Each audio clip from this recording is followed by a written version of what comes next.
নমস্কার বন্ধুরা, কেমন আছেন সবাই? ইজি অ্যান্ড টেস্টি কিচেন সেন্টারে আপনাদের সকলকে স্বাগত। আশা করি সবাই ভালো আছেন, আমিও ভালো আছি। তো আমি আলুর চপের রেসিপি আপনাদের সাথে আজকে শেয়ার করব। তো আমি কিভাবে আলুর চপ বানিয়েছি চলুন সাথে থাকুন, দেখতে থাকুন।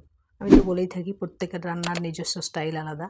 তো আমি আমার মতো করে বানিয়েছি, এটাই আপনাদের সাথে শেয়ার করবো। দেখুন, সেদ্ধ আলুটাকে আমি খোসাটা ছাড়িয়ে নিলাম। এবার আলুটাকে একটা মেশার দিয়ে একটু ভেঙে নিচ্ছি, পুরোপুরি ম্যাশ করব না, কারণ এটা তো মশলা করা হবে। ওই দেখুন, কড়াইয়ের মধ্যে পরিমাণ বুঝে সর্ষের তেল দিয়ে দিয়েছি, একটু গোটা জিরে ফোড়ন দিয়ে দিলাম, আর দিয়ে দেবো একটা শুকনো লঙ্কা। শুকনো লঙ্কাটা কেন দেবো বলুন তো, এটা ভেজে তুলে রাখবো।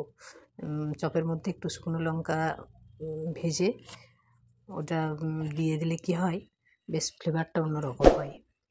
একটা পেঁয়াজ কেটে রেখেছিলাম, ওটা দিয়ে দিলাম তেলের মধ্যে।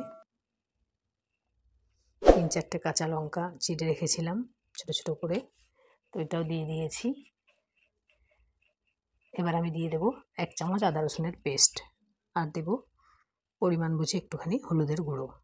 দিয়ে খুব ভালোভাবে এটাকে কষিয়ে নেব, কাঁচা গন্ধটা আদা রসুনের যাতে চলে যায়। খুব বেশি কষানোর প্রয়োজন হয় না। তো এই দেখুন, এটাকে নেড়ে চেড়ে নিলাম। এবার আমি যে আলুটা সেদ্ধ করে রেখেছিলাম এটা দিয়ে দিলাম। এটাকে এবার খুব ভালোভাবে মশলার সাথে মিক্স করে নিতে হবে। এটা বেশি টাইম লাগে না, খুব তাড়াতাড়ির মধ্যেই হয়ে যায়। এবার আমি নুনটা দিয়ে দেবো পরিমাণ বুঝে।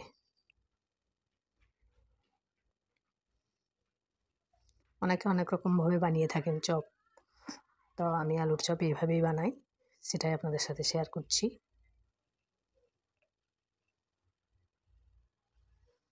তো এই দেখুন, এটা একদম রেডি হয়ে গেছে।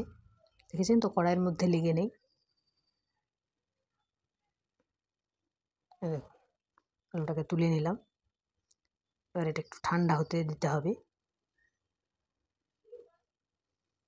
একটুখানি ভেঙে দিলাম, এই চামচ দিয়ে একটু উল্টে পাল্টে দেবো।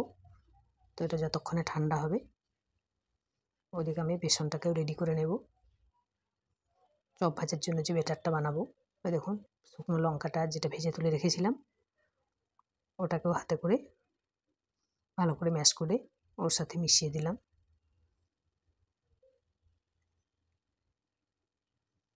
এবার এটাকে ঠান্ডা হতে দিলাম।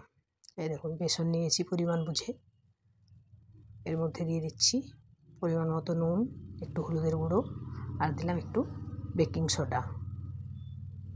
এবার এটাকে জল দিয়ে অল্প অল্প করে একটা ঘন ব্যাটার তৈরি করে নেব।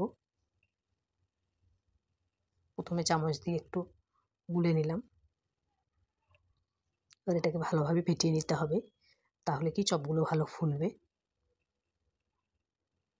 এই বেসনটা যত ভালো ফেটানো হবে চপটা তত ভালো ফুলবে। তো এই দেখুন, রেডি হয়ে গেল। এবার আলুটাও ততক্ষণে ঠান্ডা হয়ে গেছে। এবার এটাকে ভালোভাবে একটু মেখে নিচ্ছি। মেখে নেওয়ার পরে গোল গোল করে শেপ দিয়ে নেব। প্রথমে গোল আকৃতি করে নিলাম, তারপরে ওটাকে হাত দিয়েই চ্যাপটা করে চপের যেমন আকৃতি হয় সেই বুঝে, এই দেখুন, হাতের সাহায্যে এইভাবে হাতের তালুর মধ্যে দিয়ে চেপে চেপে বানিয়ে নিলাম। তো প্রত্যেকটা আমার রেডি হয়ে গেছে। তো চলুন এবার ভেজে নেওয়ার পালা। আলুর চপ তো খুব সহজেই তৈরি হয়ে যায়, খুব চটজলদি হয়ে যায়, আলুটা সেদ্ধ হয়ে থাকলেই হলো। এবার এটাকে বেসনে ডুবিয়ে তেলের মধ্যে দিয়ে দেব। এই দেখুন,